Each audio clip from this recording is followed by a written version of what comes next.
사랑합니다. 할렐루야 찬양대와 오케스트라 그리고 여러 충연 가족들의 다양한 섬김을 받으신 주님, 이제 복된 말씀으로 대강절 셋째 주일 풍성하게 채워주실 것을 소망 가운데 확신합니다. 누가복음은 예수님이 태어날 때 그 다른 어떤 복음서보다도 증인들이 많았다 이렇게 설명해 주고 있습니다. 여러 종류의 증인들이 있었습니다. 예를 들면 예수님이 태어나신 그 밤에 베들레헴에 있었던 놀라운 찬양을 보면서 예수님을 찾아가서 경배했던 목자들이 있었고요. 그 이후에 예수님께서 태어나신 지 얼마 안 돼서 예루살렘 성전에 정결례 치르러 갔을 때 그때 예수님 만나서 증언했던 시므온과 안나가 있었고요. 예수님의 부모였던 요셉과 마리아, 증인이라고 보려면 볼 수 있겠죠. 그리고 예수님을 예비했던 세례 요한, 그의 부모였던 사가랴와 엘리사벳도 예수님 탄생의 중요한 증인이었습니다. 오늘 말씀은 사가랴, 세례 요한의 아버지 사가랴가 예수님이 탄생하시는 것을 알고 그를 향하여 찬양의 노래를 이렇게 올려드린 그 내용입니다. 예수님은 아직 탄생 안 했습니다. 그의 아들인 요한만 탄생했는데 요한의 탄생이 곧 예수님의 탄생을 준비하는 거라는 것을 확실하게 깨달은 사가랴는 자기 아들의 태어남을 통해서 이제 오실 메시아를 바라보게 됩니다. 그리고 그 예수님을 높이는 찬양을 올려드리는 것이 오늘 본문의 이 내용입니다. 조금 길지요. 10절이 넘는데 그래서 이 본문의 내용을 압축해 보면 67절, 그 부친 사가랴가 성령의 충만함을 받아 예언하는 찬양을 드렸다. 68절 찬송하리로다. 예언하는 찬양을 드렸다 얘기하고요. 68절 후반절에 있는 내용을 눈여겨보십시다. 그 내용이 하나님이 그 백성을 뭐하사? 돌보사. 뭐하시고? 속량하시고. 여러분, 이 속량이 에베소서 1장 7절 때 말씀 나눴는데 속량 곧 무엇을 받기 위함이라? 죄사함을 받기 위함이라 이렇게 되어 있습니다. 속량이 죄사함 곧 구원을 의미하는 말입니다. 그래서 68절에서는 예수님이 이 땅에 와서 하시는 일을 속량이라고 얘기를 했는데 71절로 이동해 보면 그것을 구원이라고 얘기를 합니다. 71절 같이 한번 읽으십시다. 우리 원수에게서와 우리를 미워하는 모든 자의 손에서 구원하시는 일이라. 예수 그리스도의 일이 구원하시는 일이라. 원수, 우리를 미워하는 자, 그래서 핍박하고 우리 삶에 큰 어려움과 걸림돌이 되는 그들로부터 우리를 구원하시는 일을 예수께서 행하시러 오실 것이다 이렇게 예언한 것이죠. 그런데 예수님께서 하신 구원을 어디에 근거를 두고 구원하셨느냐? 72절에 매우 중요한 내용이 나오고 있습니다. 72절도 읽겠습니다. 우리 조상을 긍휼히 여기시며 그 거룩한 언약을 기억하셨으니. 이게 구원의 근거인 겁니다. 우리 조상을 긍휼히 여겼다 이 말에는 사실은 조상뿐만 아니라 나도 거기 포함되어 있는 겁니다. 조상으로부터 쭉 시작돼서 모든 민족들, 그 백성들을 다 같이 미래 앞으로 나올 그 미래 세대까지 다 긍휼히 여겨서 거룩한 언약을 기억하심으로 속량하셨다, 구원하셨다, 이런 그 말씀을 선포하는 겁니다. 좀 건너뛰어서 이렇게 구원과 속량을 받은 하나님의 백성들에게는 어떤 특권이 주어졌느냐? 75절입니다. 자, 같이 읽으십시다. 종신토록 주의 앞에서 성결과 의로 두려움이 없이 섬기게 하리라 하셨도다. 평생토록 섬길 수 있는 특권을 주셨다. 그래서 이러한 그 구원을 받은 성도들의 살아가는 모습을 이렇게 큰 이제 동영상처럼 이미지로 표현하는 것이 78절, 79절인데 78절에는 돋는 해가 위에서부터 임하리니. 지난주 말씀, 그리스도께서 내게 비추시리라. 돋는 해가 위에서 이렇게 돋아나서 그 돋는 해가 어둠을 물리치고 밝음을 주게 되면 79절 평강의 길로 인도하시리라. 이렇게 요약이 됩니다. 자, 네 가지로 이 사가랴 한 노래 예언을 정리해봤습니다. 첫 번째, 그의 백성을 돌보셔서 속량하셨다. 두 번째, 그 속량의 근거는 긍휼히 여기사 거룩한 언약을 기억하심으로 속량하셨다. 언약에 근거한 속량이라는 겁니다. 그리고 그에게 특권을 줬는데 종신토록 섬길 수 있도록 했고 인생을 평강의 발로 인도하셨다. 여러분, 예수 그리스도를 통하여 이런 일들이 우리에게 일어난 겁니다. 예수님이 이러한 오셔서 그의 구원 속량을 통해서 구원받은 백성들에게 이런 일들을 허락해 주시는 것이죠. 여러분, 이 말씀을 사모하는 저와 여러분 되기를 주의 이름으로 축원합니다. 평강의 길로 인도받는 저와 여러분 되기를 소망합니다. 평생 주님을 잘 섬기는 성도 되어 주시기를 바랍니다. 자, 이 노래는 말씀드린 대로 사가랴가 노래했습니다. 사가랴는 세례 요한의 아버지라고 말씀드렸습니다. 레위 지파였습니다. 제사장이었습니다. 누가복음에는 이 예수님이 탄생할 때에 세례 요한이 탄생하는 것도 같이 기록을 하고 있습니다. 여러분, 세례 요한이 누굽니까? 예수님의 길을 예비하는 이 인물이죠. 예수님의 길을 예비하는 세례 요한은 태어날 때부터 예수님을 예배한 겁니다. 요한의 수태가 예수님의 수태를 예배하였고 요한의 탄생이 예수님의 탄생을 예배한 겁니다. 참 철저하죠. 주님을 섬겨도 이렇게 섬기는 건 정말 대단한 축복인 것 같습니다. 자기가 잉태하고 태어난 것부터 주님의 길을 예비하고 있었던 것이죠. 그런데 예수님이 잉태하는 그 수태고지, 예수님의 잉태를 고지한 천사가 가브리엘, 천사 중에 제일 높은 가브리엘이었는데 가브리엘이 예수님의 모친 마리아에게 잉태할 것을 고지할 때 마리아는 두렵지만 그 두려움을 지혜로 담대함으로 극복하고 순전한 마음으로 순종을 했습니다. 여러분, 그 얘기는 올해는 안 다룹니다. 근데 그 이전에 제사장인 사가랴에게 아들을 가질 것이라고 예고하니까 사실 사가랴는요 아들을 굉장히 바랬습니다. 오랜 기간 동안 결혼하고 자식이 없었거든요. 그래서 자식을 바라고 있었습니다. 그런데 자식을 가질 거라고 그러니까 안 믿는 거예요. 처녀인 마리아는 아이를 가질 거다 그랬을 때 믿음으로 그것을 받아들였는데 제사장인 사가랴는 그렇게 기다리던 아들을 준다 그러는데 믿지 않은 겁니다. 어떤 일이 생겼습니까? 입이 묶여버렸습니다. 말을 못하게 됐습니다. 근데 이 일이 언제 발생했냐면, 이게 누가복음 앞에 있는 이야기입니다. 이 일이 언제 발생했냐면 그가 제사장으로 섬겨서 이 성소에 들어가서 분향할 때 일이 생겼습니다. 이 제사장이라고 다 늘 성소에 들어가서 분향하는 게 아닙니다. 제사장들이 많았기 때문에 기회가 드물었고요. 이게 아마 오랜만에 한 번씩 돌아오는 그런 기회인데 계산해 보면 얼마 만에 오는 기회인지 알 수 있습니다. 이제 성소에 들어가서 분향을 하는데 분향하는 도중에 분향하러 들어갈 때는 말 잘하던 제사장이 분향하러 나와가지고 이 말을 못하게 된 거예요. 여러분 같으면 어떠시겠어요?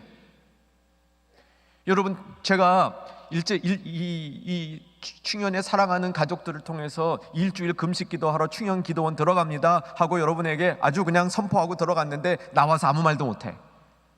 어떠시겠어요? 야, 이거 무슨 일이 일어났구나 생각하는 거죠. 이 하나님 만나다가 무슨 일이 일어났구나 생각하는 거겠죠. 이 하나님 만나다가 두려운 일이 일어났다 이렇게 생각할 수도 있겠죠.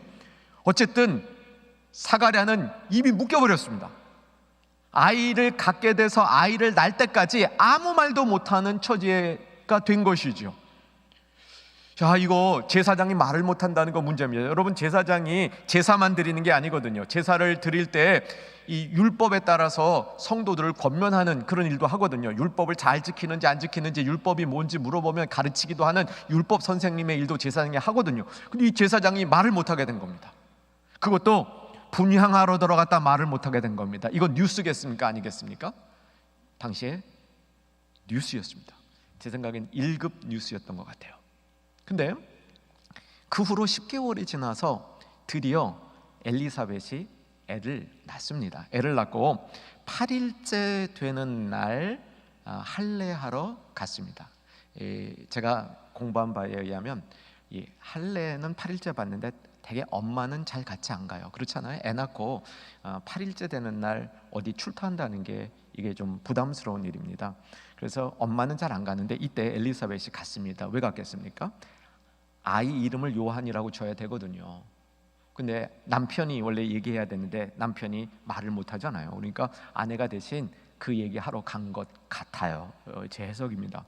그래서 우리 아들 이름은 요한입니다 그랬더니 이 친족 어른들이 이건 무슨 이 며느리가 이 없는 법도의 일을 하려고 그러냐고 언짢았습니다. 당시의 이름은 주로 할아버지 이름을 많이 졌다 그러고요. 할아버지 이름을 그대로 갖고 오는 겁니다. 아니면 아버지, 친족 중에 명망이 있는 분의 이름을 지었지 생뚱맞은 이름을 짓는 법은 없었답니다. 근데 이게 생뚱맞은 이름 요한을 이제 이름 하려고 그러니까 주변에서 이게 뭐 남편이 말 못한다고 이 엄마가 이거는 과한 거 아니야 뭐 이렇게 이런 짜증을 내고 있었는데 이때 요한이 이 서판을 가져다가 거기다 이제 글로 쓰는 거죠. 이게 사가랴가 요한 딱 쓸 때 어떻게 됐다고요? 입이 열리고 혀가 풀렸다고 되어 있습니다. 여기 성경 한번 보시면 오늘 본문보다 조금 앞에 있어요. 우리 본문보다 앞절 보면 64절입니다. 63절부터 제가 보면 그때 서판을 달라 하여 그 이름을 요한이라 쓰매 다 놀랍게 여기더라. 64절 찾으신 분 읽으십시다. 이에 그 입이 곧 열리고 혀가 풀리며 말을 하여 하나님을 찬송하니. 여러분 보십시오. 요한이 사가랴가 10달가량 말 못하면서 그 마음속에 자신이 깊게 묵상한 생각이 있었던 겁니다. 나에게 주시는 이 아들 요한은 정말 특별한 아들이구나. 뒤에 오실 하나님의 아들 메시아를 섬길 그 인물이구나 하면서 자기 아들을 위해 묵상한 게 아니라 뒤에 오실 메시아를 위해서 깊게 묵상하다가 입이 딱 열리는 순간 그 찬양이 터져 나온 겁니다. 여러분, 이 찬양이 능력이 있는 찬양이겠습니까? 아니겠습니까? 능력이 있는 찬양이죠. 사랑하는 여러분, 우리들도 때로는 이런 찬양을 올릴 수 있는 축복이 있기를 주 안에서 소망합니다. 우리의 입술이 막히고 우리가 할 말을 잃고 또 주변의 여러 상황상 내가 말을 할 수 없다가 그때 정말 하나님이 나에게 말할 수 있는 기회를 준다면 시시겁적한 변명하지 마시고 열매 없는 일에 관련된 얘기하지 마시고 하나님을 찬양하는 말씀을 할 수 있는 우리가 되기를 소망해 봅니다. 이 말씀은 굉장히 의미 깊은 말씀이라는 거 정황상 우리가 알 수 있게 되었죠. 이제 그 내용 아까 요약했던 4가지를 살펴보려고 합니다. 첫 번째, 두 번째를 묶을 겁니다. 내용이 연결되어 있고요. 굉장히 중요합니다. 오늘 말씀의 핵심이죠. 예수님이 이 땅에 오신 거 구원을 우리에게 주러 오셨는데 그것을 돌보사 속량하셨다 이렇게 표현을 하고 있고요. 무엇보다도 구원을 왜 주시는가에 대한 설명을 하고 있습니다. 여러분, 우리 예수 믿는 분들 구원을 내 힘으로 받은 것 아니라는 거 다 아시죠? 아멘 되시는 거죠? 네, 우리가 믿고 있는 성경의 중요한 원리이지 않습니까? 내가 구원받을 조건이나 자격이 없는데 전적인 하나님의 은혜로 나는 구원을 받았습니다. 우리가 세례 받을 때도 입교할 때도 이 고백을 하고 있는 것이죠. 그렇다면 하나님은 왜 전적인 은혜로 우리에게 구원을 주신 것일까요? 우리에게 하나님이 구원을 주신 근거와 이유는 무엇일까요? 믿지 않은 사람에게는 이런 얘기를 하는 게 설득력이 없을 수 있지만 믿는 우리는 이렇게 정리해 둔 것이 성경적입니다. 우리가 구원받은 것은 하나님의 언약에 근거한 것이다. 하나님이 약속하셨기 때문에 된 것이다. 왜? 약속하신 대로 예수님을 보내주셨습니다. 하나님이 우리와 언약을 맺은 대로 예수님을 우리에게 보내주셔서 예수님이 죄짓지 아니하시고 이 세상에서 하나님의 뜻을 완벽하게 이루심으로 희생제물이 되었고 그 예수님을 믿는 믿음으로 우리가 구원을 얻는다. 잘 알고 계신 내용이시죠? 근데 이것을 정리해두면 우리에게 왜 하나님이 구원을 베푸셨냐? 그 근거가 뭐냐? 그 근거는 언약이라는 것이죠. 오늘 본문이 그 얘기를 해주고 있는 겁니다. 72절 다시 한번 우리 조상을 긍휼히 여기시며 그 거룩한 언약을 기억하셨다라고 얘기하는 것이죠. 하나님께서 긍휼의 언약을 기억하신다라고 얘기합니다. 하나님이 언약을 잊어버리셨다가 기억한다 이 뜻이 아닌 것 같습니다. 여러분, 제가 아는 하나님은요, 기억력이 완벽하십니다. 그래서 필요한 것 잊어버리시는 적이 없는 줄 압니다. 여러분 어떻게 알고 계신지 모르겠습니다. 저는 제가 아는 하나님은 불꽃 같은 눈동자로 지켜보시고 모르는 게 없으시고 다 알고 계신 그런 하나님이시죠. 근데 언약을 기억하셨다, 이게 도대체 잊어버렸다가 기억하신다 이 뜻은 아니고요. 제가 이해하기엔 뭐냐면 하나님은 항상 이 언약을 기억하고 계신 겁니다. 한 번도 잊어버린 적이 없는 겁니다. 우리가 하나님과 약속을 해놓고 약속을 우리가 하나도 안 지킨 거예요. 불순종하고 그 법도 지키지 아니하고 하나님을 제대로 예배하지도 아니하고 이웃을 사랑해라 했는데 이웃을 섬기라 했는데 그러지도 아니하고 하나님의 통치를 이 세상에서 확장시키라 그랬는데 확장시키기는커녕 그 통치를 그냥 축소시키고 이러고 사니까 하나님이 그 우리에게 약속하신 것들을 하나님도 이행 안 하시는 거죠. 그럼 우리 어떻게 됩니까? 비참해지는 겁니다.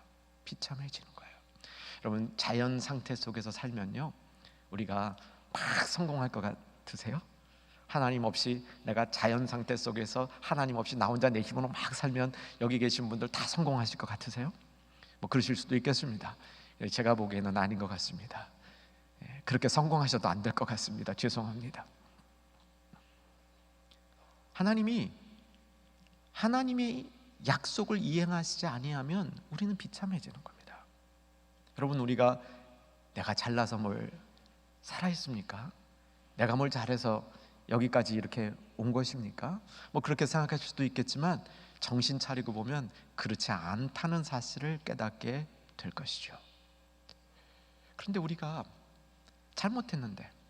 잘못했으면 하나님이 우리를 돌보실 이유가 없는데 보니까 정말 이게 소망이 없어. 그래서 하나님이 긍휼을 베풀어 주시는 겁니다. 긍휼을 베풀어 주시는 거예요. 여기까지는 다 아시죠, 여러분? 이 원리는 아마 대부분 다 아실 겁니다. 자, 그 다음 원리를 한번 생각해 보세요.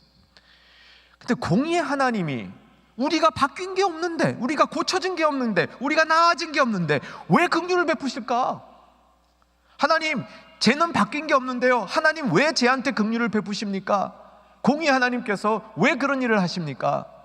여기에 대한 하나님의 답이 뭐냐면 내가 쟤하고 한 언약을 기억했다 이겁니다. 그 언약을 잊지 않고 내가 기억하여서 한 번도 잊지 않고 그 언약을 기억하였기 때문에 내가 그에게 긍휼을 베푼다라고 얘기를 하는 것입니다. 사랑하는 여러분, 우리의 구원은 언약과 관계가 있는 줄로 믿으시기 바랍니다. 기억하시기 바랍니다. 하나님이 언약을 기억하고 계시기 때문에 우리에게 긍휼을 베푸시고 그 긍휼 때문에 우리가 죄사함, 속량, 곧 구원을 얻었다는 사실이죠. 여러분, 아마 자막에 안 뜰 테인데 정말 빨리 찾으실 수 있는 분만 찾아가 보시고 사도행전 26장이에요. 사도행전 26장 7절 볼 건데 그냥 들으실 분은 들으셔요.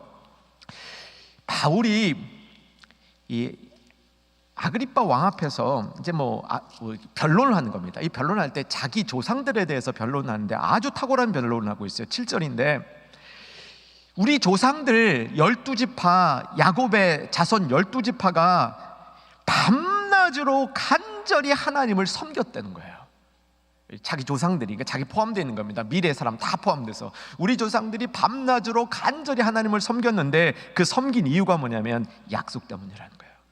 근데 그 약속이 예수 그리스도 안에서 성취되었다. 바울이 사도행전에서 그 변증을 하고 있는 겁니다. 같은 내용입니다. 구원의 약속이 예수 그리스도 안에서 이루어진 것이죠. 이 약속은 다윗으로부터 내려왔던 그 약속이, 그 약속 때문에 그 약속을 기억하시고 우리에게 긍휼함을 주셔서, 그래서 그 긍휼함 때문에 우리를 돌보시고 죄사함 속량을 주셨다는 겁니다. 사랑하는 여러분, 오늘 이 대강절 셋째 주일날 다시 한번 하나님의 약속을 감사히 여기는 저와 여러분 되기를 바랍니다. 그 언약됨, 예수님 이 땅에 오신 그 언약이 하나님이 우리를 구원하시려는 그 계획을 기억하시고 베푸신 은혜라는 것이죠. 이 과정 속에서 68절에 보면 돌보사 속량하셨다 이렇게 되어 있습니다. 하나님이 우리를 돌보십니다. 여러분 아멘 되실 수 있기를 바랍니다. 하나님은 우리를 돌보시는데 아주 세밀하게 돌봐주십니다. 때로는 엄마가 자식을 돌본 것 같은 여성의 섬세함으로 돌보시기도 하고요, 때로는 아빠나 통치자가 자식이나 백성을 돌보는 것처럼 위엄 있고 능력 있고 당당하게 돌보시기도 하십니다. 우리는 그의 돌보심을 받을 때 속량, 곧 구원을 얻을 수 있게 되는 것입니다. 누가복음 오늘 본문 이전에도 이 돌보심이라는 단어가 몇 번 더 나옵니다. 이 좀 종합적으로 돌보심을 살펴보면 원래 돌보심이라는 단어, 이게 오늘 좀 전에 68절에 나온 이 돌보심은 어떤 의미냐면 위대한 인물이 방문하는 걸 포함되어 있습니다. 사실 직접 찾아가서 자기보다 미천한 사람들에게 필요한 것을 그 자리에 해결해 주는 겁니다. 옛날 같으면 왕, 높은 사람이 이렇게 백성들 마을에 찾아오면 그냥 안 오죠. 뭔가 선물을 갖고 옵니다. 백성들에게 물어보죠. 뭐가 필요하냐? 그럼 필요한 거 그 자리에서 해결해 주시죠. 그런 내용이 담겨 있습니다. 그것도 아주 공개적으로 이 어려움을 해결해 주는 그런 요소들이 이 돌본다는 말에 담겨 있는데 몇 절을 더 보셨으면 좋겠습니다. 1장 25절 누가복음입니다. 1장 25절 자, 같이 읽겠습니다. 주께서 나를 돌보시는 날에 사람들 앞에서 내 부끄러움을 없게 하시려고 이렇게 행하심이라 하더라. 하나님이 돌보시는 날이 부끄러움이 없어지는 날입니다. 여러분 인생에 부끄러움이 있을 수 있습니다. 사실은 자주 있을 것 같아요. 저를 이렇게 살짝 돌아봐도요, 한 일주일에 한 건 정도는 부끄러운 일이 있는 것 같아요. 그냥 주님 제가 왜 이랬습니까? 왜 이렇게 바보 같은 이런 말을 했습니까? 생각을 했습니까? 행동을 했습니까? 왜 이렇게 바보같이 시간을 낭비했습니까? 이런 거 돌아보면 참 너무너무 이게 속상할 때가 있죠. 근데 여기서 말하는 부끄러움은 그런 부끄러움보다 훨씬 더 큰 부끄러움이에요. 요즘으로 말하면 나의 어떤 참 부주의한 행동이 사회적으로 큰 무리를 일으켰다고 가정해 보십시다. 그럴 때 얼마나 부끄러워. 다른 사람들이 막 저희 비난을 아주 그냥 화살처럼 쏘아댑니다. 저 사람 한 사람 때문에 우리가 얼마나 불편해져서, 근데 그걸 꼬박 들어야 돼. 그 정도로 부끄러운 상태입니다. 근데 그 부끄러움을 사람들 앞에서 공개적으로 말끔히 없애주시는 그 돌보심, 이게 예수님이 우리를 속량하신 돌보심이라는 겁니다. 48절에 가면 또 돌보심이라는 말이 나옵니다. 48절로 갑시다. 48절 보셨죠? 제가 읽습니다. 그의 여종의 비천함을 돌보셨습니다. 보라 이제후로는 만세의 나를 복이 있다 일컬으리로다. 여종의 비천함을 돌보셨다고 얘기합니다. 그리고 하나님이 돌보실 때 일어나는 일은 뭐냐면 반전이 일어나는 겁니다. 반전이 반드시 일어납니다. 하나님이 돌보실 때에는 기운이 쭉 빠져 있다가 새 힘이 나거나, 내가 세상 속에서 무가치하다고 생각하다가 나의 가치가 발견이 되어지거나, 정말 살아가야 할 이유가 분명히 느껴지고 다른 사람들로부터 필요한 존재라고 인정을 받는 반전이 일어난다는 겁니다. 사랑하는 여러분, 이게 돌보심의 핵심인 겁니다. 돌보사, 우리를 속량하시고 구원의 모습이라는 겁니다. 예수님께서 하실 일을 사가랴를 통해서 선포해 주고 있는 것이죠. 여러분, 대강절 셋째 주일, 이번 예수님이 오심을 우리가 준비하고 기다리고 그것을 확인하면서 이러한 돌보심을 다시 한번 받는 저와 여러분 되기를 주 안에서 소망합니다. 기억하십시오. 하나님께서 거룩한 언약을 기억하사 나의 어떤 행동이 아니라, 나의 변화가 아니라 거룩한 언약을 기억하사 긍휼을 베푸셔서 돌보심에 우리가 바뀌는 겁니다. 우리가 변화되어지는 겁니다. 자, 이렇게 주님의 돌보심을 받고 구원을 받은, 언약에 의해서 구원을 받은 우리들은 75절에 가면 참 중요한 특권을 받게 됩니다. 섬기는 특권입니다. 여러분, 주님을 섬기는 것이 좋으십니까? 저는 굉장히 좋습니다.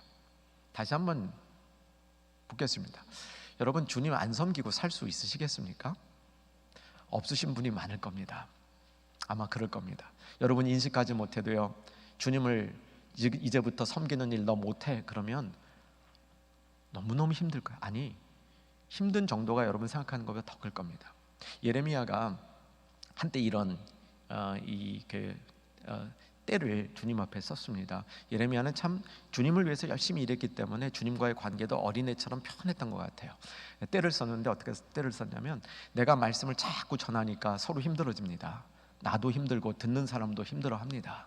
듣는 사람들이 자꾸 너무 힘들어서 나를 피박합니다. 내가 더 이상 이 말씀을 안 전하겠습니다. 나도 전할 이유를 못 느끼겠습니다. 저 사람들 변하지도 않고 어차피 나도 힘들고 이게 더 이상 난 못하겠습니다. 내가 말씀 전할 때 그냥 전한 게 아니라 내가 골수를 뽑아내듯이 그렇게 말씀을 전했는데 나 이제 앞으로 안 하겠습니다. 그러고 나니까 예레미야가 속 편해졌습니까? 아니었죠. 더 죽겠는 거야. 더 죽겠는 거야. 그래서 내가 안 하겠다고 하니까 골수를 뽑아내서 설교하는 거 힘들었다고 타박을 했는데, 그 골수가 타들어가는 것 같아서 못 견디겠습니다. 다시 하겠습니다. 이렇게 바뀌는 거예요. 여러분, 하나님을 섬길 수 있는 게 얼마나 큰 특권이신지 이 시간 확인할 수 있기를 바랍니다. 그래서 이걸 종일토록, 종신토록 이를 섬길 수 있는 것은 하나님이 주시는 어마어마한 특권입니다. 이게요, 다윗에게 주신 언약이 잠시 끊어진 것 같은 때가 있었어요. 왜냐하면 이스라엘 왕국이 멸망하면서 바벨론 포로 끌려가니까 다윗에게 준 이 언약이 무너진 것 같았어요. 그런 때가 있어 보였어요. 근데 안 끊어진다고 얘기했던 거거든요. 여러분, 종신토록 주님을 섬길 수 있도록 이 시간에 특별한 은혜를 사모하시고 받으시기를 바랍니다. 이것은요, 종신토록 직책을 가지라는 건 아닙니다. 직책은 때가 되면 내려놔야 됩니다. 그런데 종신토록 해야 될 일은 뭐냐면 섬기는 거예요. 섬기는 거. 이 섬기는 거는 기본이 하나님을 예배한 데서 시작이 되는 겁니다. 하나님을 전심으로 예배한 데서 시작되는 게 섬기는 겁니다. 섬기다란 말을 헬라어로 보나 히브리어로 보나 그 원어의 핵심적인 의미는 하나님을 경배하는 겁니다. 하나님을 예배하는 거예요. 그런데 성소에서, 교회당 안에서만 예배하는 것이 아니라 삶의 자리에서, 내가 살고 있는 현장에서 하나님을 잘 섬기면서 삶으로 하나님 앞에 예배하는 일도 하나님을 섬기는 일 가운데 뺄 수 없는 겁니다. 여러분, 하나님을 잘 섬기려면요, 하나님께 순종해야 됩니다. 이게 언약의 원리하고 똑같아요. 언약은 하나님을 섬기겠다는 약속이에요. 하나님은 우리를 돌보시고 보호하시고 계획을 실행하시겠다는 약속을 하시는 거고, 우리는 하나님을 섬기겠다고 약속하는 겁니다. 이게 언약의 기본 모습이죠. 우리가 이 언약을 갖고 언약을 지키고 살 때 하나님을 순종해야 됩니다. 한 5가지가 이 신구약 성경을 읽으면 나와요. 언약을 어떻게 우리가 언약 안에서 살아야 될 의무가 뭐냐? 첫째, 순종입니다. 둘째, 하나님의 법을 지켜야 됩니다. 하나님의 말씀을 지켜야 되는 거죠. 셋째, 하나님을 경배, 예배하는 거. 그리고 이웃 사랑해야 됩니다. 이웃을 돌보라 그랬습니다. 이거 구약에서부터 이웃을 돌보라 그랬습니다. 그리고 5번째, 하나님의 통치 영역을 확장시키라 그랬습니다. 이 사사기 때 이거 안 해가지고, 여호수아 때 하던 거 이거 안 해가지고 매일 묵상하신 그 사사기 때 그 역으로 당하고 있는 거예요. 이게 언약 안에 있는 우리들의 모습이죠. 기본이 하나님을 잘 예배하는 것이었습니다. 자, 보십시오. 75절, 두려움 없이 섬기리라. 여러분, 하나님 섬기기로 결단을 하셨으면 좋겠습니다. 하나님 못 섬기면 못 살겠습니다. 이렇게 그냥 주님 앞에 마음 딱 드렸으면 좋겠습니다. 근데 하나님을 섬길 때 두려움을 갖게 돼 있습니다. 두려움 없이 섬기는 게 얼마나 큰 축복인지 예수 그리스도 안에서 주어진 겁니다. 이게 두려움이 없다는 것은 뭐 이게 당돌하게 뻔뻔하게 하나님을 섬긴다, 그거 아닙니다. 이제 요즘에 이제 이 우리 시대 때는 하나님을 섬기는 모습 가운데 이런 거 좀 있어요. 뻔뻔하고 당돌하고 너무 당당해 하나님 앞에 섬기는데, 근데 원래 구약 시대 때는 아주 두렵게 섬겼어요. 근데 예수님 안에서 섬기는 건 뭐냐면 두려운데 두려움 없이 섬기는 겁니다. 여러분, 이 말씀이 이해될 수 있기를 소망합니다. 두려워요. 하나님 섬기는 게 어떻게 안 두려워요? 두렵습니다. 그런데 두려움 없이 섬기는 겁니다. 마리아처럼, 처녀가 애 갖는다 그러니까 얼마나 두려워요. 근데 두려움 없이 그것을 받아들일 수 있는 겁니다. 이게 여기서 말하는 특권으로 하나님을 섬길 수 있는 거죠. 마지막으로 성결과 의로 두려움 없이 섬긴다 되어 있습니다. 한번 따라해 주십시오. 성결과 의로. 이게 당시에는요, 하나님을 잘 섬기는 사람들을 수식하는, 이게 관용어 같은 표현이에요. 저 사람은 참 성결과 의로 하나님을 섬기는구나, 이렇게 표현하던 말입니다. 증명해 드릴게요. 에베소서 4장에서 우리가 이 말씀을 공부한 적이 있어요. 기억하시는 분은 정말 제가 대단히 감사하겠습니다. 에베소서 4장 24절, 새 사람을 얘기할 때 자막으로 가보겠습니다. 에베소서 4장 24절 자막으로 보여주시고요. 같이 먼저 읽겠습니다. 하나님을 따라 의와 진리의 거룩함으로 지으심을 받은 새 사람을 입으라. 새 사람을 입을 때 어떻게 지으심을 받았냐면 의와 거룩함으로 지으심을 받은 겁니다. 여기 진리는 거룩함을 꾸며주는 말이에요. 그래서 의와 거룩함으로 새 사람을 입은 거예요. 여기 이제 거룩함이란 말이 여기서 말하는 성결입니다. 다른 곳에서 많이 말하는 홀리하고 다른 말입니다. 여기서 말하는 성결, 의와 성결함으로 새 사람을 입는 겁니다. 그래서 의와 성결함으로 하나님을 섬기는 겁니다. 여러분, 성결과 의로 하나님을 섬기는 거 사모하시길 바랍니다. 여기 성결이란 건 뭐냐면 이런 거예요. 하나님이 너무 좋아서 하나님 앞에 서 있는 것을 사모하다 보니까 하나님 앞에 잘 서 있기 위해서 모든 행실을 똑바르게 하는 겁니다. 내가 주님 앞에 예배 드리러 와서 이 예배 드리는 시간이 너무 좋아서 하나님 앞에 내가 정말 온전히 있고 싶기 때문에 그 이외의 다른 모든 행실도 내가 똑바로 하지 않을 수 없는 거예요. 이게 성결이에요. 그래서 이것은 하나님 앞에 서는 것과 세상을 사는 방식을 연결시키는 용어입니다. 하나님을 우리가 섬긴다고 했을 때 그 앞에 있을 때만 눈가림으로 하나님을 섬기는 것이 아니라 하나님을 섬기는 그것이 삶의 행실을 가꾸어 나가는 모습으로 바뀌어 있는 이런 모습을 말하는 겁니다. 의도 똑같은 말입니다. 여러분, 의는 기준입니다. 하나님 앞에 설 수 있는 기준입니다. 그래서 우리는 하나님 앞에 설 수 있는 방법이 없습니다. 예수님이 우리를 도와주셔야 되는 거죠. 예수님의 의를 우리에게 빌려주셔야 되는 겁니다. 그 의를 우리가 빌리는 순간부터 우리에게 뭐가 나타나냐면 의롭게 살고 싶은 마음이 생기는 겁니다. 내가 의롭게 살고 싶은 마음이 나에게 없다면, 계속 간사하게 살고만 싶다면 이게 구원받은지 점검해 봐야 되는 겁니다. 예수님의 의에게 있는 의가 우리에게 들어오는 순간 우리는 의롭게 살고 싶어지고 의의 열매를 맺는 겁니다. 빌립보서, 에베소서는 빛의 열매, 빌립보서는 의의 열매, 갈라디아서는 성령의 열매, 다 비슷한 열매들입니다. 의의 열매는 우리 안에 이런 의롭게 사는 것을 통해서 맺어지는 열매, 의가 삶과 분리되어 있지 않다는 가르침이죠. 여러분, 이제 말씀을 정리합니다. 우리는 구원을 언약 때문에 얻었습니다. 하나님은 그 언약을 기억하심으로 우리를 돌보사 긍휼을 베풀어 주셨습니다. 그래서 우리는 종신토록 성결과 의로 두려움 없이 하나님을 섬기게 되었습니다. 이러한 인생을 사모하는 저와 여러분들은 오늘 마지막에 주신 이 말씀도 기억하고 우리 예배를 마쳤으면 좋겠습니다. 마지막 말씀은 그런 사람들을 평강의 길로 인도해 주신다는 겁니다. 아멘 되실 수 있기를 바랍니다. 평강의 길로 인도받는 것이 구원받은 사람의 축복입니다. 구원받은 사람은 하나님이 평강 평강의 길로 인도해 주셔요. 이 평강의 길은 좌로나 우로나 치우치지 않는 길입니다. 하나님 앞으로 나아갈 수 있는 그런 똑바른 길이죠. 시편 23편 기억나시죠? 2주 전에 시편 23편 말씀 선포를 이 강단을 통해서 받았습니다. 사망의 음침한 골짜기를 다닐 때도 해를 두려워하지 않는 것, 주의 함께하심이 우리에게 있는 겁니다. 임마누엘, 함께하심이 있는 겁니다. 그 임마누엘은 결국 우리를 인도하여 끝에 어디로 갑니까? 아버지 집에 영원토록 거하리로다. 평강의 길로 인도해 주는 그런 말씀이죠. 사랑하는 여러분, 무엇보다도 평강의 길로 인도받으시기 바랍니다. 구원받은 우리들이 평강의 길로 인도받기를 소망합니다. 기도하겠습니다. 살아계신 아버지 하나님, 오늘 말씀을 받은 우리들이 주님 안에 온전한 길에 서게 하시고 주님을 힘써 따를 수 있도록 역사해 주시옵소서. 예수님 이름으로 기도합니다. 아멘.